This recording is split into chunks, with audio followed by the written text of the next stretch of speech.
성도 여러분, 우리 사무엘서 말씀은 제목이 말해주듯이 사사시대의 마지막 사사이기도 하고 하나님의 말씀을 대언한 선지자였던 사무엘을 통해서 세움받은 두 왕의 역사입니다.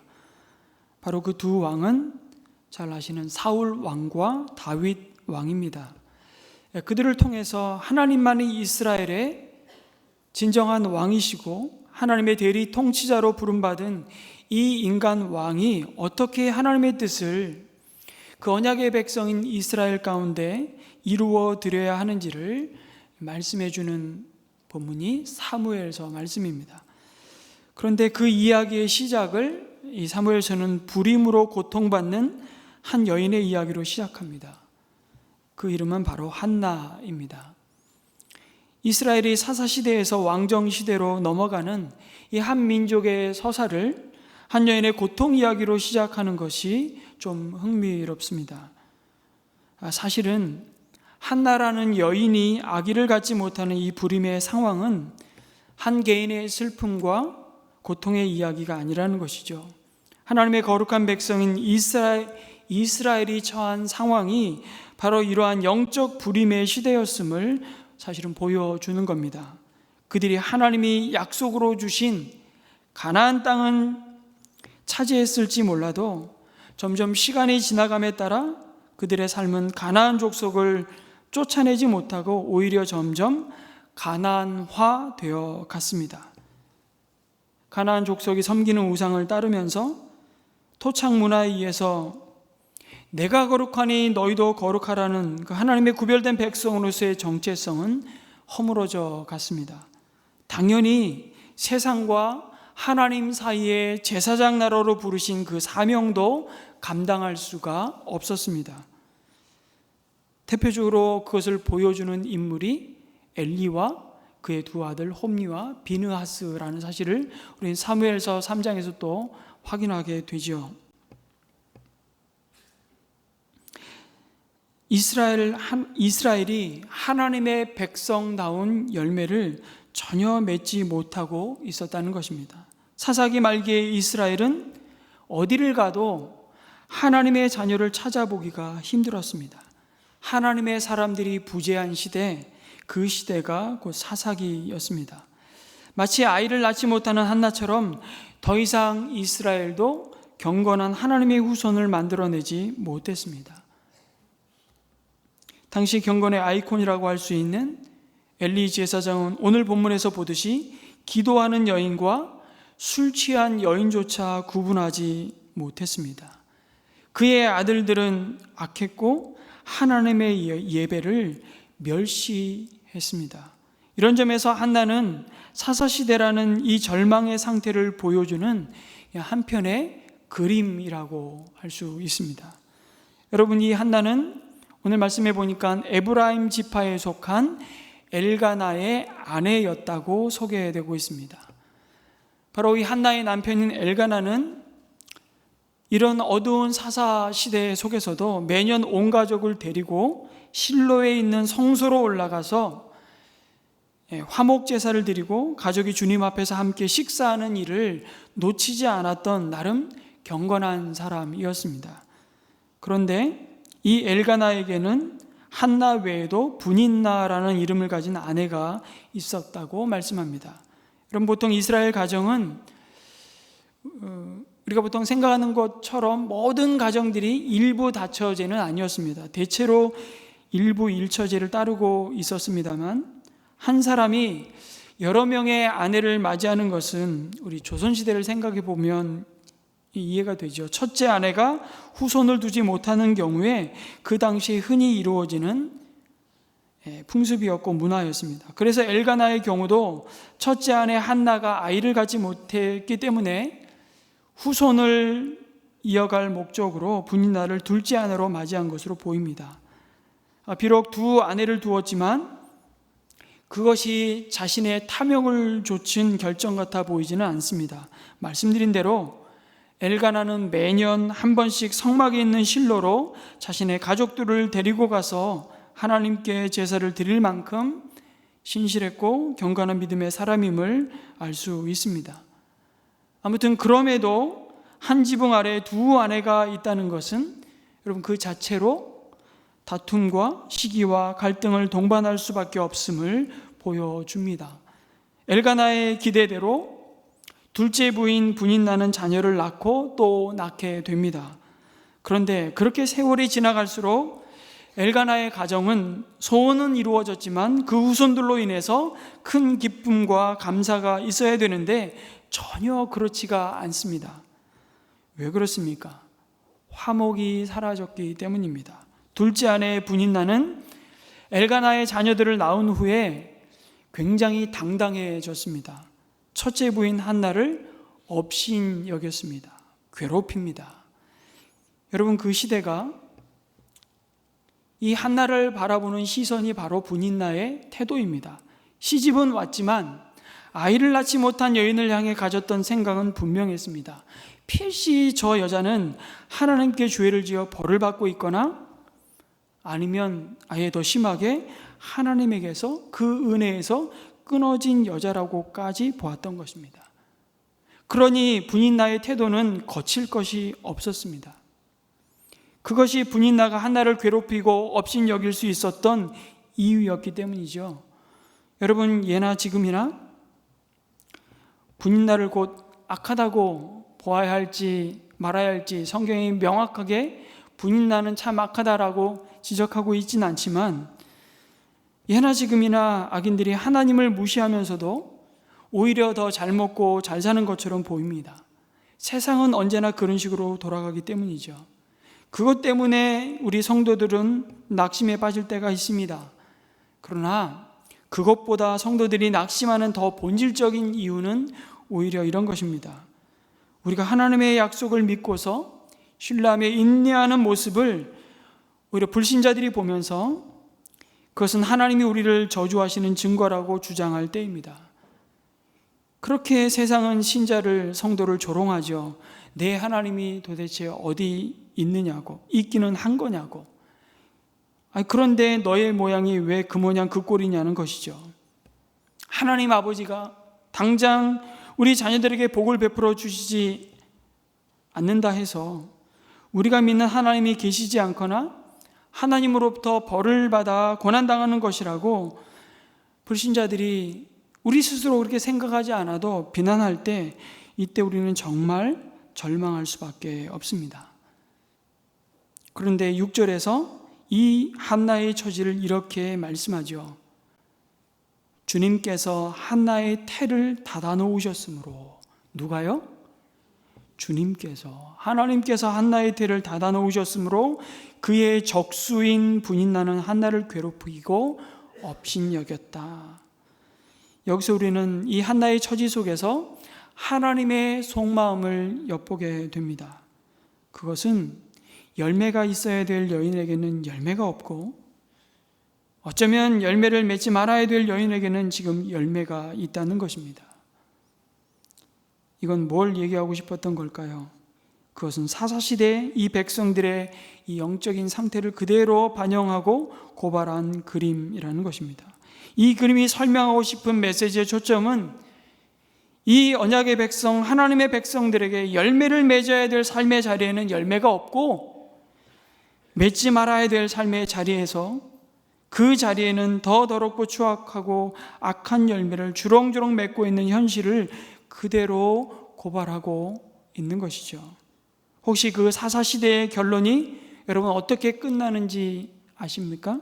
사사기 마지막 부분에 그때 이스라엘의 왕이 없으므로 사람들이 각자 자기 소견에 옳은 대로 행하였더라. 여러분, 이스라엘은 왕 제도가 없었습니다. 왜요? 하나님이 친히 왕이셨기 때문에 왕 제도가 필요가 없었던 겁니다. 주님이 직접 통치를 하시는 나라였습니다. 그런데 사사기 저자는 이렇게 말씀하시죠. 이스라엘의 왕 제도가 없으므로, 이렇게 말씀하지 않으시고 왕이 없으므로 라고 말씀합니다. 뭐를 슬쩍 빗대어서 말하는 것일까요? 하나님이 왕이셨으나 한 번도 그 백성이 하나님을 왕 대접하지 않던 시대, 막 가는 시대 자기 소견에 옳은 대로 행하였더라는 것입니다. 여러분, 자기 소견에 옳은 대로 행했다는 말이 뭘 말합니까? 그냥 자기 마음대로 자기가 주인이 되어서 자기만 위해 살았다는 것이죠. 자기 마음대로 살고 자기만 위해 살았다는 것입니다. 어쩌면 오늘 이 시대가 안고 있는 어두운 그림자와 별 다르지 않습니다. 아니, 세상을 이야기하기 전에 하나님의 은혜를 입은 하나님의 거룩한 백성, 교회의 모습이 이와 다르지 않다고 말한다면 우리는 이 사무엘상의 말씀을 통해서 오늘 탄식하시는 하나님의 메시지를 먼저 깊이 들어야 됩니다. 그런데 7절에서 이런 일이 매년 거듭되었다. 한나가 주님의 집으로 올라갈 때마다 분인나가 한나의 마음을 늘 그렇게 괴롭혔으므로 한나는 울기만 하고 아무것도 먹지 않았다고 말씀합니다. 괴롭혔다는 말은 개역개정에 오히려 더 강한 말로 표현합니다. 격분시켰다 이렇게 표현했거든요. 그냥 마음을 뒤집어 놓는 거죠. 막 분노가 일어나도록 계속 바늘로 찌르는 겁니다. 죽어라 죽어라 죽어라 그러고. 여러분, 온 집안이 성소가 있는 실로로 올라가서 함께 예배하고 그 드려진 제물로 온 가족이 함께 식사하는 자리가 얼마나 복되고 기쁨의 자리입니까? 그런데 그때만 되면 오히려 가정의 평안과 화목은 깨지고 큰 슬픔이 집안을 짓누르는 것입니다. 여러분, 엘가나는 그런 가정의 가장으로 그럴 때마다 죽을 맛이었을 겁니다. 더욱 그랬던 것은 엘가나는 한나를 사랑하였다고 말씀합니다. 반면에 분인나는 이 가정에 시집와서 기업을 이어갈 수 있는 자식들을 낳았는데도 분인나는 엘가나의 마음으로부터 나오는 사랑을 받지 못했던 것으로 보입니다. 그리고 엘가나는 한나에게 하나님께 드릴 제물을 2몫을 주었다고 말씀하죠. 비록 자식을 낳지 못한 아내였지만 그녀가 위축되지 않게 배려하기 위해서였는지 아무튼 자식은 없었지만 그녀의 자식에게 돌아갈 분깃을 마치 장남에게 주듯이 미리 다 주고 있는 남편의 참 애틋한 사랑을 엿볼 수 있습니다. 그러나 여러분, 이 모습은요 참 지혜로운 처사가 아니었습니다. 아니, 그것을 왜 그렇게 티나게 합니까?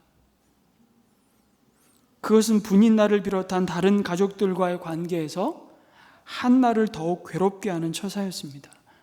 물론 자식이 없어 분인나에게 늘 괴롭힘과 업신여김을 받는다는 사실을 남편 엘가나도 잘 알고 있었습니다. 그것을 위로하는 방법이었을까요? 울기만 하고 아무것도 먹지 않는 한나를 향해 남편 엘가나가 하는 말을 다시 한번 들어보십시오. 8절에 그럴 때마다 남편 엘가나가 한나를 위로하였다. 이 부분은 남편들이 한번 읽어보십시오. 시작. 여보, 왜 울기만 하오? 왜 먹지 않으려 하오? 왜 늘 그렇게 슬퍼만 하는 고요? 위로가 되십니까? 참 이 속없는 남편을 보십시오. 아니, 그것을 몰라서 왜라고 묻냐 그 말입니다. 위로가 안 되는 말이 위로가 되는 줄 착각하는 것이 남편들입니다. 이렇게 말하는 거예요. 뭐 이것이 울만한 일이냐? 내가 너를 사랑하는데. 다 옳은 말인데요, 하나도 위로가 안 된다는 말 것이죠. 저를 포함해서 공감 능력이 꽝인 남편들을 어찌할까요? 그러면서 엘가나는 고통받는 아내에게 이렇게 말하지 않습니까? 당신이 10 아들을 두었다고 해도 내가 그 10 아들보다 당신에게 더 낫지 않느냐는 말로 위로합니다.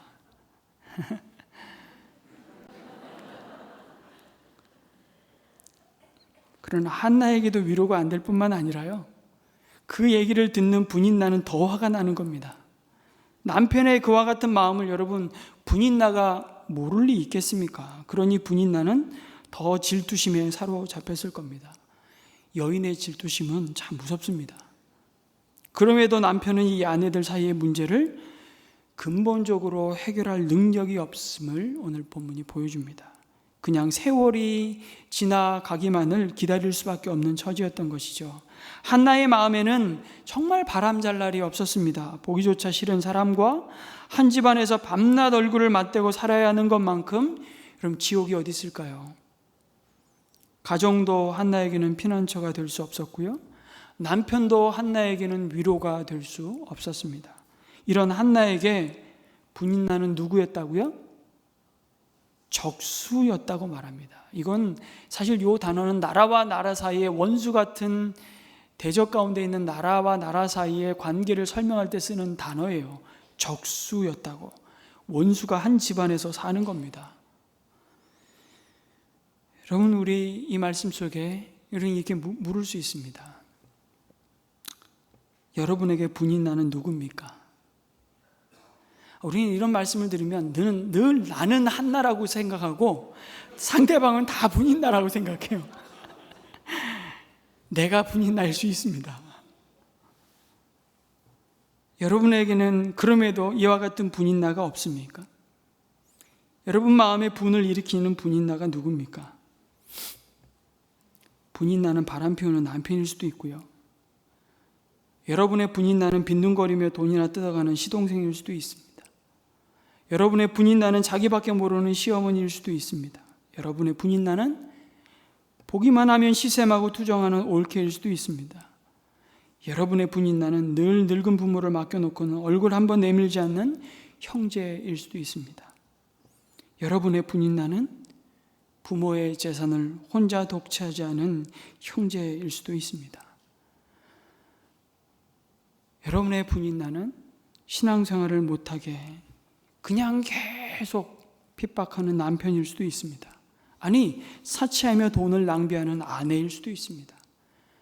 말을 잘 듣지 않고 정말 부모의 가슴에 못질만 하는 자식일 수도 있습니다. 여러분의 분인나는 만나기만 하면 지자랑만 늘어놓으면서 거만을 떠는 이웃일 수도 있습니다. 또는 남의 집안을 망쳐놓고 미안하다는 말 한마디도 하지 않고 있는 친구일 수도 있습니다. 이렇게 가까이 있는 사람, 그러면서도 도무지 사랑할 수 없는 사람일 수 있습니다. 그게 여러분의 분인나이기도 하고 여러분 자신이 바로 그 분인나일 수도 있습니다. 아무리 사랑하려고 해도 사랑할 수 없는 가까운 사람, 미운 마음만 드는 사람, 차라리 멀리 있으면 마주치지나 않으니까 좀 나을 수 있을지 모르지만 항상 보면서도 미워해야 되는 사람, 바로 그 사람이 분인나 아니겠습니까? 이런 우리의 분인나를 향한 여러분, 우리의 반응이 뭘까요? 우리의 마음의 태도가 뭔가 하면 세 가지입니다. 이 옥하는 목사님이 사실은 이 사무엘상 말씀을 깊이 묵상하면서 주셨던 말씀이 생각났는데요, 이 반응이 세 가지라는 거예요. 늘 싸우든지 이런 겁니다. 너 죽고 나 죽자, 뭐 이리 죽으나 저리 죽으나 어차피 죽는데 누가 죽든지 한쪽이 죽을 때까지 그냥 가보는 것입니다. 여러분, 이런 반응은 아주 파괴적인 반응이고 선택입니다. 그런가 하면 부딪히기 싫어서 늘 도망만 다니든지, 그리고 마지막은 싸울 수도 없고 어디 도망갈 수도 없어서 그냥 이제 죽은 채 하고 가만히 있는 겁니다. 한나의 모습이 좀 이런 모습이지 않을까. 처음에 그냥 꼼짝 안 하고 있는 겁니다. 그러면서 속으로는 별의별 죄를 다 짓는 것이죠. 마음속으로 저주를 퍼부으면서 사실 자신은 속으로 골병이 들어가는 겁니다. 여러분, 화병 나서 죽는 겁니다. 그러나 놀랍게도 여기서 우리는 절망의 탄식 가운데 울부짖는 한 여인의 선택을 주목하게 됩니다. 한나는 자신을 괴롭히며 업신여기는 그 분인나를 향해서 동일한 방법으로 복수의 칼을 갈지 않습니다. 그 마음에 받은 대로 내가 돌려주고야 말겠다는 분노에 휩싸이지도 않습니다. 그렇게 자신도 죽고 상대방도 죽이는 길로 달려가지 않습니다. 악을 악으로 갚지 않습니다. 참 다행스러운 것은 한나가 남편의 그 모자란 사랑에도 기대지 않습니다. 성소에 올라갈 때마다 이 지긋지긋하게 반복되는 갈등으로 인해서 짜증과 분노와 절망으로 충만해서 내가 다음에는 다시는 예배드리러 올라가나 봐라. 내가 올라가지 않겠다. 그렇게 더 절망스러운 결심을 하지도 않습니다. 오히려 한나는 그 애통함을 하나님께 기도로 가지고 나아갑니다.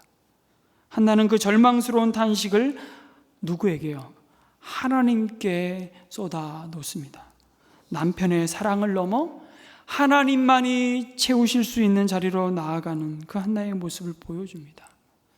분인나의 괴롭힘과 무시로 무너지지 않고 하나님께 그 문제를 가지고 나아갑니다. 그 어디를 봐도 한나가 분인나와 여러분 다투었다는 말이 없습니다. 한나는 분인나와 다투지 않고 사실은 결국은 하나님과 거룩한 씨름을 하였습니다. 마치 야곱이 야복강가에서 하나님과 씨름했던 것처럼 분인나에게 받는 괴로움을 분인나에게 되갚아주지 않고 하나님께 그 괴로움을 쏟아 놓습니다. 여러분, 그것이 진정한 변화의 출발점입니다.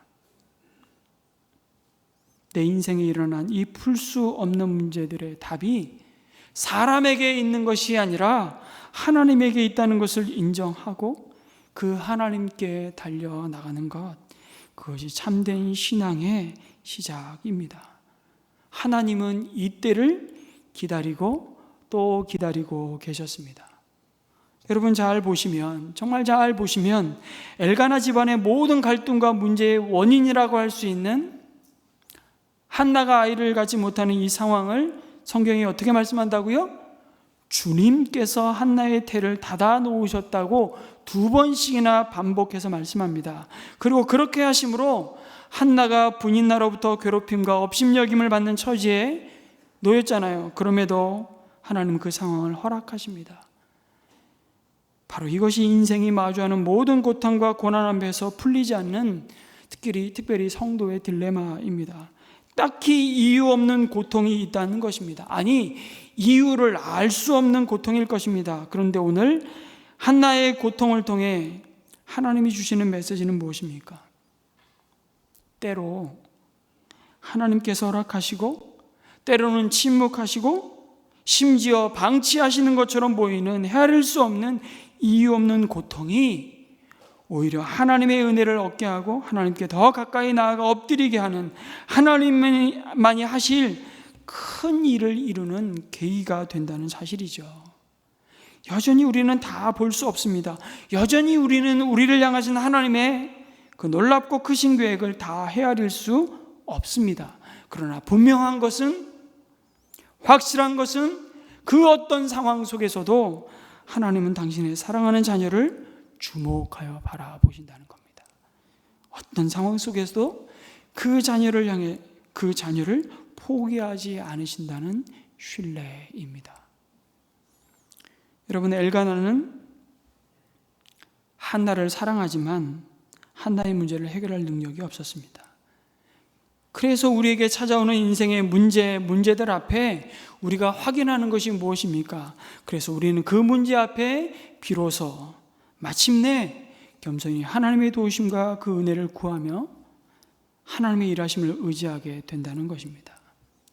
한나가 매년 실로를 방문했잖아요. 그런데 드디어 그녀는 일어나 성소로 나아가 하나님께 그의 서글픈 처지와 원통한 마음을 토해 놓습니다. 사람에게 토해 놓으면 그것은 정말 그야말로 독이요 저주일 텐데 하나님께 흐느껴 울면서 기도하였습니다. 그때 한나의 마음과 하나님의 마음이 통했다라고 말씀합니다. 그리고 그의 소원을 아뢰죠. 하나님께서 이 종에게 아들을 허락하시면 그를 한평생 주님께 바치겠다고, 그의 머리에 삭도를 대지 않겠다고 서원합니다. 다시 말해 이는 하나님께 구별된 나실인으로 드리겠다는 것입니다. 기간을 정해놓은 나실인이 아니고 그의 평생을 하나님의 영광을 드러내는 구별된 사람으로 드리겠다는 것이죠. 이 말은 자신에게 자식을 주셔도 그 아들은 내 힘으로 얻은 자식이 아니라는 고백입니다. 내 몸에서 낳은 자이나 그 자식은 나의 소유가 아니라는 것입니다. 전적으로 그의 주인은 하나님이십니다. 그것을 고백하고 그 자식이 자신의 가문의 기업을 이을 자가 아니라 하나님의 뜻을 위해 드려진 자로 하나님만이 이 자식의 기업이 되어 주신다는 믿음의 결단이었습니다. 여러분, 오늘 동일하게 하나님께서 우리 가정에 한 자녀를 선물로 보내주실 때 우리가 그 자녀에 대해서 갖는 태도 동일합니다. 우리는 이 서원의 기도를 언제 드리죠? 우리는 유아 세례식을 하면서 하나님 앞에 이 약속의 기도를 하나님 앞에 올려드립니다. 그리고 하나님과 사람 앞에 믿음의 고백과 선포를 드리죠. 이 자녀는 내 몸에서 나왔으나 내 소유가 아니라 주님의 소유입니다. 내 뜻을 내가 못 이룬 꿈을 이루기 위해서 내가 길러야 할 자식이 아니라 이 자식 가운데 이미 갖고 계신 하나님의 뜻과 계획이 이루어질 것을 소망 가운데 바라보며 하나님 앞에 이 자식을 온전히 맡겨드리는 그 믿음으로 세례를 주는 것이 유아 세례잖아요. 울기밖에 더하는 그 아이에게, 그 아이의 무슨 인격으로 그 자신의 입술로 예수님만이 나의 주이시라고 고백하는 믿음을 들어서 우리가 유아 세례를 베풀겠습니까?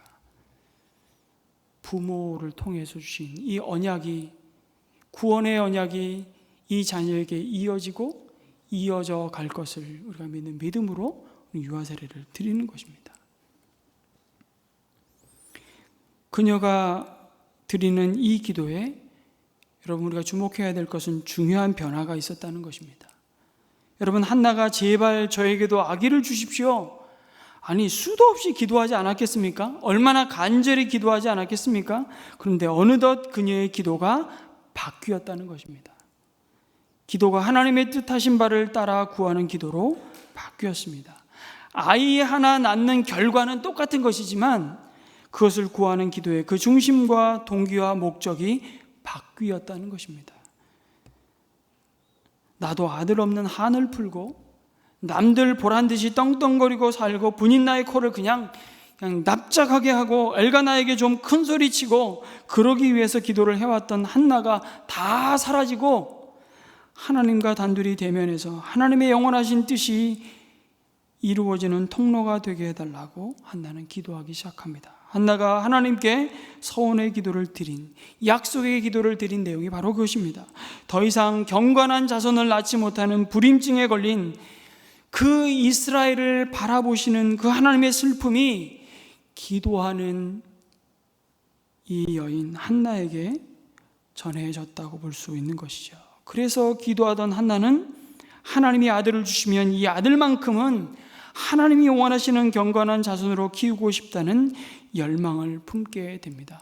한나가 누린 은혜가 있다면 아들을 얻은 은혜, 그 은혜에서 끝나는 것이 아니라 바로 하나님의 마음을 품게 된 그것이 더 큰 은혜라는 사실을 우리는 어디서 알게 되냐면 한나가 사무엘상 2장 1절에서 11절까지 드린 기도를 통해서 우리는 확인하게 됩니다. 한나는 무엇을 기뻐하고 무엇을 자랑하며 무엇을 노래합니까? 선물로 받은 사무엘 때문이 아니고 그 선물을 주신 하나님을 기뻐하고 즐거워하는 한나의 모습을 보게 되는 것이죠.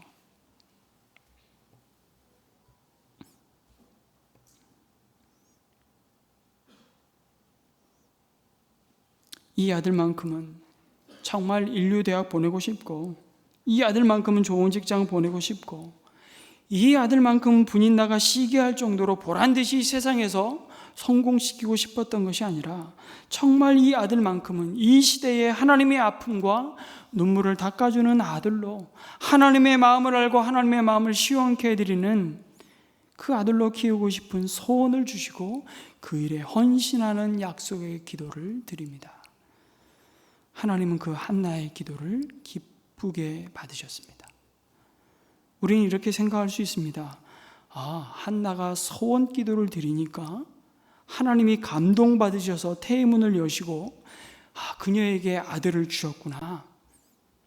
우리도 하나님께 간절히 구하는 소원이 있다면, 한번 믿음으로 결단하면 하나님이 응답하시겠구나. 여러분, 그럴 수도 있고 아닐 수도 있습니다. 잘 들어보십시오. 한나가 하나님께 제대로 한번 믿음의 딜을 하니까 하나님의 마음이 확 돌아섰네. 너무 쉽게 그렇게 간단하게 이해하지 마십시오. 한나는 단순히 하나님과 흥정하려는 것이 아니었습니다. 하나님은 우리의 마음이 정직하고 순전한지를 이미 다 아세요.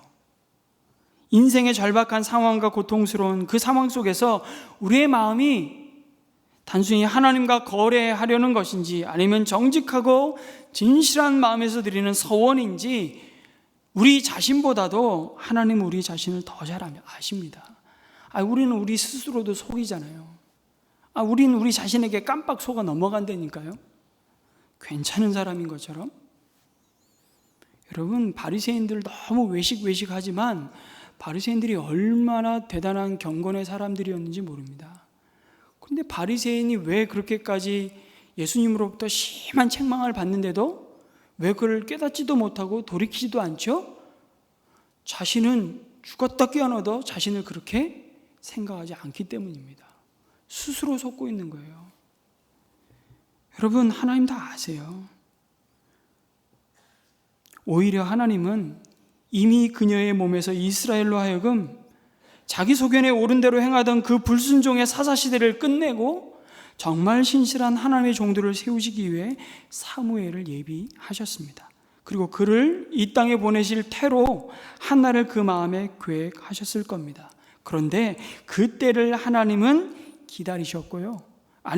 정확히 말하면 한나의 마음을 하나님은 이유 없는 고통으로 준비시키셨습니다. 결과적으로 보면 그렇습니다. 그녀가, 그리고 엘가나가 하나님 앞에 사무엘을 받을 수 있는 자들로 순복하는 자리까지 갈 수 있는 그 믿음의 사람으로 빚어가시는 시간들이었다고 말할 수 있습니다. 여러분, 생각해 보십시오. 어떻게 얻은 자식입니까? 그것도 여러 자식이 있지만 엘가나가 사랑하는 여인에게 낳은 아들 아닙니까? 이건 눈에 넣어도 안 아픈 자식 정도가 아닙니다. 그런데 주저함 없이 아내가 그 아들을 하나님께 나실인으로 드리겠다는 것입니다. 이제는 더 이상 내 품에 품고 있을 수 없다는 얘기입니다. 여러분, 이쯤 되면 엘가나가 그 말을 들으면 갑자기 사랑스러웠던 한나가 미워지기 시작했을지도 모릅니다.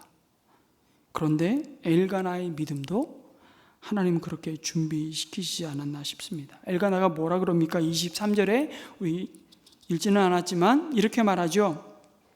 당신 생각에 그것이 좋으면 그렇게 하시오라고 말합니다. 여러분, 어쩌면 우리는 평생 이런 내려놓는 연습을 하면서 우리 삶의 주인과 주권자가 오직 하나님 한 분이심을 확인케 될 것입니다. 주님만 의지하도록 우리의 믿음을 정금과 같이 빚어 가십니다. 그리고 마침내 우리의 중심에서 절망의 탄식 소리가 아니라 다 하나님이 이루셨습니다. 그 찬양을 올려드리게 하실 것입니다. 이것이 가장 어두운 사사시대 가운데 새 일을 행하실 하나님께서 한나를 통해 주셨던 은혜였습니다. 그것이 한나에게 은혜였듯이 오늘 예수 그리스도 안에 있는 우리에게 주어진 은혜이기도 합니다. 그 사실 믿으십니까? 그 고통을 고통으로만 받고 그 원통함을 저주로 여기며 주저앉아 자신을 학대하는 인생이 아니라 한나는 그럼에도 그 문제를 하나님께 가지고 갑니다. 생명의 역사는 여기서부터 시작됩니다. 엘리 제사장 또한 이러한 한나의 믿음을 축복하죠. 그 영적으로 어두운 엘리조차. 그리고 한나는 그 길로 가서 오늘 19절의 말씀에 보니까 한 18절이죠. 한나가 대답하였다. 제사장님, 이 종을 좋게 보아주시기 바랍니다.